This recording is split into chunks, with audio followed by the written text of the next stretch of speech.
আপনাদেরকে স্বাগত জানাই। ঘুরতে ঘুরতে আমরা এখন চলে এসেছি মানবতলার ১৪ পল্লী সাধারণ দুর্গোৎসব কমিটিতে।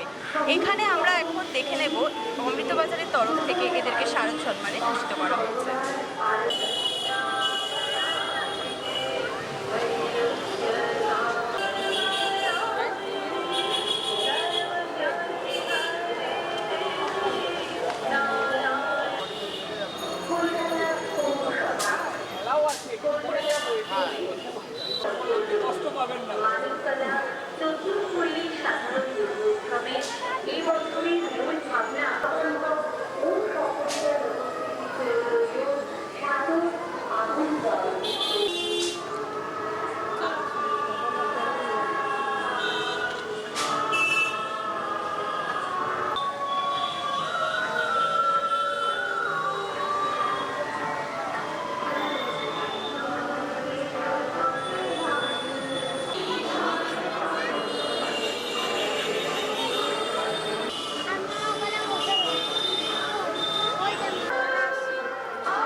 আমার নাম শ্রী বলরাম পাল।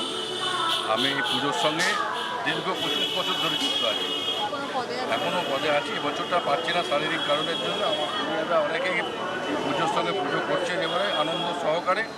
তো আমরা এই পুজোর সঙ্গে আমার পাড়ার লোক, এই পাড়া ও পাড়া, সারা পাড়ার লোক মিলিতভাবেই এই পুজোর সঙ্গে অঙ্গাঙ্গিভাবে জড়িত। খুব ভালো লাগছে, খুব ভালো লাগছে।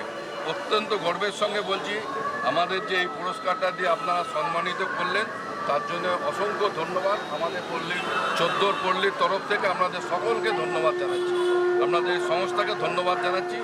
আমাদের এই মাতৃ প্রতিমা, আমাদের রূপদান যে সুব্রত পাল করেছেন, কিন্তু আমাদের সমগ্র অনুষ্ঠানটা যেভাবে এই চালচিত্র পরিচালনা করার জন্য আমাদের পাড়ার ছেলেরা 3 মাস ধরে অক্লান্ত পরিশ্রম করে তাদের নিজেদের চিন্তা ভাবনা দিয়ে উড়িষ্যার বিভিন্ন গ্রামে গঞ্জের থেকে তুলে আনা এই থিমটাকে সবার সামনে তুলে ধরেছে। মা দুর্গা তখন ইন্টারন্যাশনাল, সেই হিসাবে আমাদের এবারের থিম উড়িষ্যার কোনো এক গ্রামের মা জগন্নাথ দেব মা দুর্গার সারথি হয়ে দেখা দিয়েছেন। সামনে শ্রী চৈতন্য মহাপ্রভুর সব লীলাক্ষেত্র রথ টেনে নিয়ে যাচ্ছেন ওনাকে।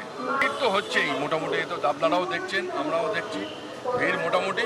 তবে কালকে প্রচণ্ড ঝড় জলের জন্যে আমাদের একটুখানি অনুষ্ঠানটা নষ্ট হয়েছে। আজকে আবার যেইকে সেই। তোমার নাম কি? অরিত্রিকা ঘোষ। এখনো পর্যন্ত কটা ঠাকুর দেখেছো? এখনো দেখিনি, আমার জ্বর হয়েছিল। আমি রাত্রি 2টা বা 1:30টায় আমি বাড়ি যাই। এখানেই থাকো সারাদিন? হ্যাঁ, এখানে অঞ্জলি দাও? হ্যাঁ, দিয়েছি। ভাসানে যাও? হ্যাঁ। কটা জামা হয়েছে পুজোয়? 9খানা। এতক্ষণ আপনারা দেখছিলেন অমৃতবাজার প্রেজেন্ট সিটিজেন শারদ সম্মান 2022। এখন আমরা ছিলাম মানিকতলার ১৪ পল্লী সাধারণ দুর্গোৎসব কমিটিতে। আরও জানতে সঙ্গে থাকুন অমৃতবাজার ডিজিটালে।